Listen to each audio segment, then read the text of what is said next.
Genesis chapters 21 through 25. Now the Lord was gracious to Sarah, as he had said, and the Lord did for Sarah what he had promised. Sarah became pregnant and bore a son to Abraham in his old age, at the very time God had promised him.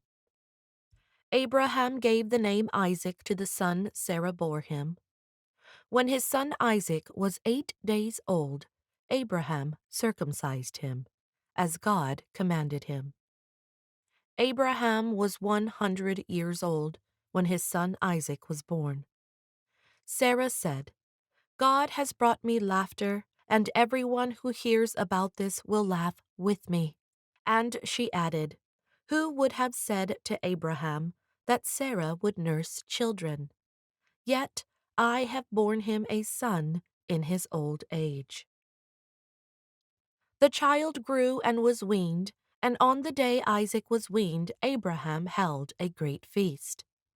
But Sarah saw that the son whom Hagar the Egyptian had borne to Abraham was mocking, and she said to Abraham, "Get rid of that slave woman and her son, for that woman's son will never share in the inheritance with my son Isaac." The matter distressed Abraham greatly, because it concerned his son. But God said to him, "Do not be so distressed about the boy and your slave woman. Listen to whatever Sarah tells you, because it is through Isaac that your offspring will be reckoned. I will make the son of the slave into a nation also, because he is your offspring." Early the next morning, Abraham took some food and a skin of water, and gave them to Hagar. He set them on her shoulders, and then sent her off with the boy.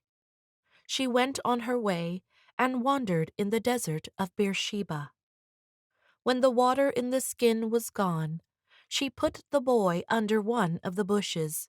Then she went off and sat down about a bow shot away, for she thought, "I cannot watch the boy die." And as she sat there, she began to sob. God heard the boy crying, and the angel of God called to Hagar from heaven and said to her, "What is the matter, Hagar? Do not be afraid. God has heard the boy crying as he lies there. Lift the boy up and take him by the hand, for I will make him into a great nation." Then God opened her eyes, and she saw a well of water. So she went and filled the skin with water and gave the boy a drink. God was with the boy as he grew up. He lived in the desert and became an archer. While he was living in the desert of Paran, his mother got a wife for him from Egypt. At that time, Abimelech and Phicol, the commander of his forces, said to Abraham, "God is with you in everything you do. Now swear to me here before God that you will not deal falsely with me or my children or my descendants. Show to me and the country where you are now, reside as a foreigner, the same kindness I have shown to you." Abraham said, "I swear it." Then Abraham complained to Abimelech about a well of water that Abimelech's servants had seized. But Abimelech said, "I do not know who has done this. You did not tell me, and I heard about it only today." So Abraham brought sheep and cattle and gave them to Abimelech, and the two men made a treaty.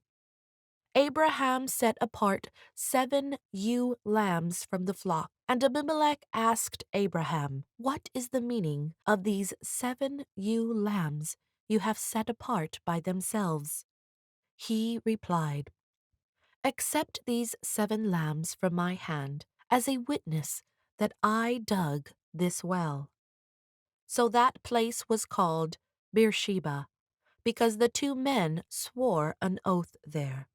After the treaty had been made at Beersheba, Abimelech and Phicol, the commander of his forces, returned to the land of the Philistines. Abraham planted a tamarisk tree in Beersheba, and there he called on the name of the Lord, the eternal God. And Abraham stayed in the land of the Philistines for a long time. Some time later, God tested Abraham. He said to him, "Abraham." "Here I am," he replied. Then God said, "Take your son, your only son, whom you love, Isaac, and go to the region of Moriah. Sacrifice him there as a burnt offering on a mountain I will show you." Early the next morning, Abraham got up and loaded his donkey. He took with him 2 of his servants and his son Isaac. When he had cut enough wood for the burnt offering, he set out for the place God had told him about. On the 3rd day, Abraham looked up and saw the place in the distance. He said to his servants, "Stay here with the donkey, while I and the boy go over there. We will worship, and then we will come back to you." Abraham took the wood for the burnt offering and placed it on his son Isaac, and he himself carried the fire and the knife. As the 2 of them went on together, Isaac spoke up and said to his father Abraham, "Father." "Yes, my son," Abraham replied. "The fire and wood are here," Isaac said, "but where is the lamb for the burnt offering?" Abraham answered, "God himself will provide the lamb for the burnt offering, my son." And the 2 of them together went on. When they reached the place God had told him about, Abraham built an altar there and arranged the wood on it. He bound his son Isaac and laid him on the altar, on top of the wood. Then he reached out his hand and took the knife to slay his son. But the angel of the Lord called out to him from heaven, "Abraham, Abraham." "Here I am," he replied. "Do not lay a hand on the boy," he said. "Do not do anything to him. Now I know that you fear God, because you have not withheld from me your son, your only son." Abraham looked up, and there in a thicket he saw a ram, caught by its horns. He went over and took the ram and sacrificed it as a burnt offering instead of his son. So Abraham called that place, "The Lord will provide." And to this day it is said, "On the mountain of the Lord it will be provided." The angel of the Lord called to Abraham from heaven a second time and said, "I swear by myself, declares the Lord, that because you have done this and have not withheld your son, your only son, I will surely bless you and make your descendants as numerous as the stars in the sky and as the sand on the seashore. Your descendants will take possession of the cities of their enemies, and through your offspring, all nations on earth will be blessed, because you have obeyed me." Then Abraham returned to his servants, and they set off together for Beersheba, and Abraham stayed in Beersheba. Some time later, Abraham was told, "Milcah is also a mother. She has borne sons to your brother Nahor, Uz the firstborn, Buz his brother, Kemuel the father of Aram, Chesed, Hazo, Pildash, Jidlaph, and Bethuel. Bethuel became the father of Rebekah. Milcah bore these 8 sons to Abraham's brother Nahor. His concubine, whose name was Reumah, also had sons, Tebah, Gaham, Tahash, and Maacah. Sarah lived to be 127 years old. She died at Kiriath Arba, that is, Hebron, in the land of Canaan. And Abraham went to mourn for Sarah and to weep over her. Then Abraham rose from beside his dead wife and spoke to the Hittites. He said, I am a foreigner and a stranger among you. Sell me some property for a burial site here, so I can bury my dead. The Hittites replied to Abraham, Sir, listen to us. You are a mighty prince among us. Bury your dead in the choicest of our tombs. None of us will refuse you his tomb for burying your dead. Then Abraham rose and bowed before the people of the land, the Hittites. He said to them, If you are willing to let me bury my dead, then listen to me and intercede with Ephron, son of Zohar, on my behalf. So he will sell me the cave of Machpelah, which belongs to him and is at the end of his field. Ask him to sell it to me for the full price as a burial site among you. Ephron the Hittite was sitting among his people, and he replied to Abraham in the hearing of all the Hittites who had come to the gate of his city. No, my lord, he said, listen to me. I give you the field, and I give you the cave that is in it. I give it to you in the presence of my people. Bury your dead. Again Abraham bowed down before the people of the land, and he said to Ephron in their hearing, Listen to me. If you will, I will pay the price of the field. Accept it from me, so I can bury my dead there. Ephron answered Abraham, Listen to me, my lord. The land is worth 400 shekels of silver. But what is that between you and me? Bury your dead. Abraham agreed to Ephron's terms and weighed out for him the price he had named in the hearing of the Hittites, 400 shekels of silver, according to the weight current among the merchants. So Ephron's field, in Machpelah, near Mamre, both the field and the cave in it, and all the trees within the borders of the field was deeded to Abraham as his property, in the presence of all the Hittites who had come to the gate of the city. Afterward, Abraham buried his wife Sarah in the cave in the field of Machpelah, near Mamre, which is at Hebron, in the land of Canaan. So the field and the cave in it were deeded to Abraham by the Hittites as the burial site. Abraham was now very old, and the Lord had blessed him in every way. He said to the senior servant in his household, the one in charge of all that he had, Put your hand under my thigh. I want you to swear by the Lord, the God of heaven and the God of earth, that you will not get a wife for my son from the daughters of the Canaanites among whom I am living, but will go to my country and my own relatives and get a wife for my son Isaac. The servant asked him, What if the woman is unwilling to come back with me to this land? Shall I then take your son back to the country you came from? Make sure that you do not take my son back there, Abraham said. The Lord, the God of heaven, who brought me out of my father's household and my native land, and who spoke to me and promised me on oath, saying, To your offspring I will give this land. He will send his angel before you so that you can get a wife for my son from there. If the woman is unwilling to come back with you, then you will be released from this oath of mine.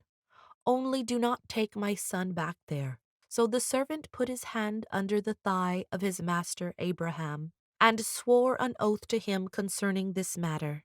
Then the servant left, taking with him 10 of his master's camels, loaded with all kinds of good things from his master. He set out for Aram Naharaim and made his way to the town of Nahor. He had the camels kneel down before the well outside the town. It was toward evening, the time the woman got out to draw water.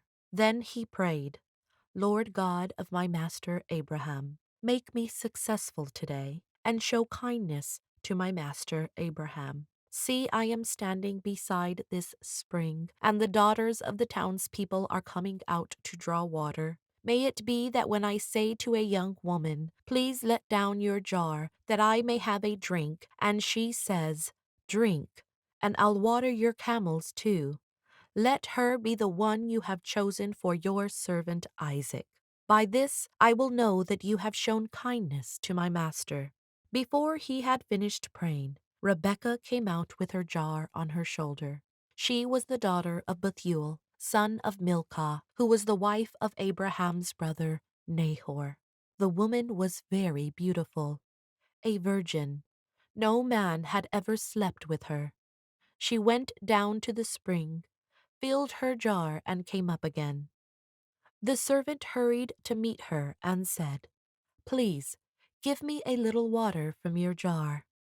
"Drink, my lord," she said, and quickly lowered the jar to her hands and gave him a drink.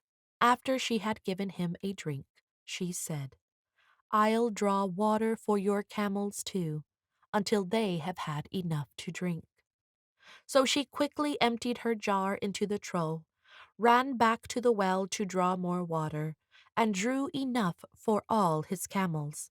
Without saying a word, the man watched her closely to learn whether or not the Lord had made his journey successful. When the camels had finished drinking, the man took out a gold nose ring weighing a beka, and 2 gold bracelets weighing 10 shekels. Then he asked, "Whose daughter are you? Please tell me, is there room in your father's house for us to spend the night?" She answered him, "I am the daughter of Bethuel, the son that Milcah bore to Nahor." And she added, "We have plenty of straw and fodder, as well as room for you to spend the night." Then the man bowed down and worshipped the Lord, saying, "Praise be to the Lord, the God of my master Abraham, who has not abandoned his kindness and faithfulness to my master. As for me, the Lord has led me on the journey to the house of my master's relatives." The young woman ran and told her mother's household about these things. Now Rebekah had a brother named Laban, and he hurried out to the man at the spring. As soon as he had seen the nose ring and the bracelets on his sister's arms, and had heard Rebekah tell what the man said to her, he went out to the man and found him standing by the camels near the spring. "Come, you who are blessed by the Lord," he said, "why are you standing out here? I have prepared the house and a place for the camels." So the man went to the house, and the camels were unloaded. Straw and fodder were brought for the camels, and the water for him and his men to wash their feet. Then food was set before him, but he said, "I will not eat until I have told you what I have to say." "Then tell us," Laban said. So he said, "I am Abraham's servant. The Lord has blessed my master abundantly, and he has become wealthy. He has given him sheep and cattle, silver and gold, male and female servants, and camels and donkeys.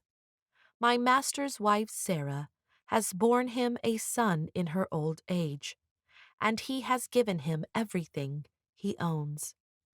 And my master made me swear on oath and said, 'You must not get a wife for my son from the daughters of the Canaanites, in whose land I live, but go to my father's family and to my own clan and get a wife for my son.' Then I asked my master, 'What if the woman will not come back with me?'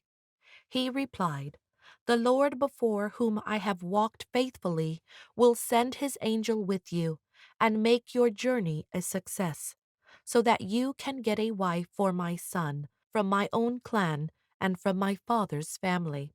You will be released from my oath if when you go to my clan they refuse to give her to you. Then you will be released from my oath.' When I came to the spring today, I said, 'Lord, God of my master Abraham, if you will please grant success to journey on which I have come, see, I am standing beside this spring. If a young woman comes out to draw water and I say to her, "Please, let me drink a little water from your jar," and if she says to me, "Drink," and I'll draw water for your camels too. Let her be the one the Lord has chosen for my master's son." Before I finished praying in my heart, Rebecca came out, with her jar on her shoulder. She went down to the spring and drew water, and I said to her, "Please, give me a drink." She quickly lowered her jar from her shoulder and said, "Drink, and I'll water your camels too." So I drank, and she watered the camels also. I asked her, "Whose daughter are you?" She said, "The daughter of Bethuel, son of Nahor, whom Milcah born to him." Then I put the ring in her nose and the bracelets on her arms, and I bowed down and worshipped the Lord. I praised the Lord, the God of my master Abraham, who had led me on the right road to get the granddaughter of my master's brother for his son. Now if you will show kindness and faithfulness to my master, tell me, and if not, tell me, so I may know which way to turn." Laban and Bethuel answered, "This is from the Lord. We can say nothing to you one way or the other. Here is Rebekah. Take her and go, and let her become the wife of your master's son, as the Lord has directed." When Abraham's servant heard what they said, he bowed down to the ground before the Lord. Then the servants brought out gold and silver and articles of clothing and gave them to Rebekah. He also gave costly gifts to her brother and to her mother. Then he and the men who were with him ate and drank and spent the night there. When they got up the next morning, he said, "Send me on my way to my master." But her brother and her mother replied, "Let the young woman remain with us 10 days or so, then you may go." But he said to them, "Do not detain me, now that the Lord has granted success to my journey. Send me on my way, so I may go to my master." Then they said, "Let's call the young woman and ask her about it." So they called Rebekah and asked her, "Will you go with this man?" "I will go," she said.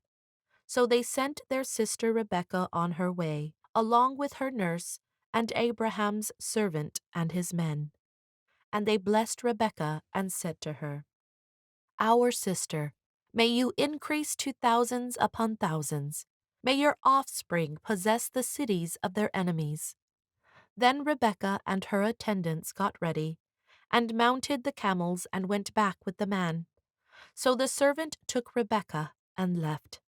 Now Isaac had come from Beer Lahai Roi, for he was living in the Negev. He went out to the field one evening to meditate, and as he looked up he saw camels approaching. Rebekah also looked up and saw Isaac. She got down from her camel and asked the servant, "Who is that man in the field coming to meet us?" "He is my master," the servant answered. So she took her veil and covered herself. Then the servant told Isaac all he had done. Isaac brought her into the tent of his mother Sarah, and he married Rebekah. So she became his wife, and he loved her, and Isaac was comforted after his mother's death. Abraham had taken another wife, whose name was Keturah. She bore him Zimran, Jokshan, Medan, Midian, Ishbak, and Shua. Jokshan was the father of Sheba and Dedan. The descendants of Dedan were the Asherites, the Lethushites, and the Lemumites. The sons of Midian were Ephah, Epher, Hanok, Abida, and Eldah. All these were descendants of Keturah. Abraham left everything he owned to Isaac, but while he was still living, he gave gifts to the sons of his concubines and sent them away from his son Isaac to the land of the east. Abraham lived 175 years. Then Abraham breathed his last and died at a good old age, an old man and full of years, and he was gathered to his people. His sons Isaac and Ishmael buried him in the cave of Machpelah near Mamre in the field of Ephron, son of Zohar the Hittite, the field Abraham had bought from the Hittites. There Abraham was buried with his wife Sarah. After Abraham's death, God blessed his son Isaac, who then lived near Beer Lahai Roi.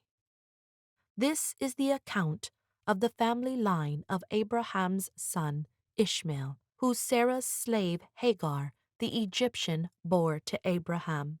These are the names of the sons of Ishmael, listed in the order of their birth. Nebaioth, the firstborn of Ishmael, Kedar, Adbeel, Mibsam, Mishma, Dumah, Mosa, Hadad, Temah, Jetur, Nephish, and Kedemah. These were the sons of Ishmael, and these are the names of the 12 tribal rulers according to their settlements and campus. Ishmael lived 137 years. He breathed his last and died, and he was gathered to his people.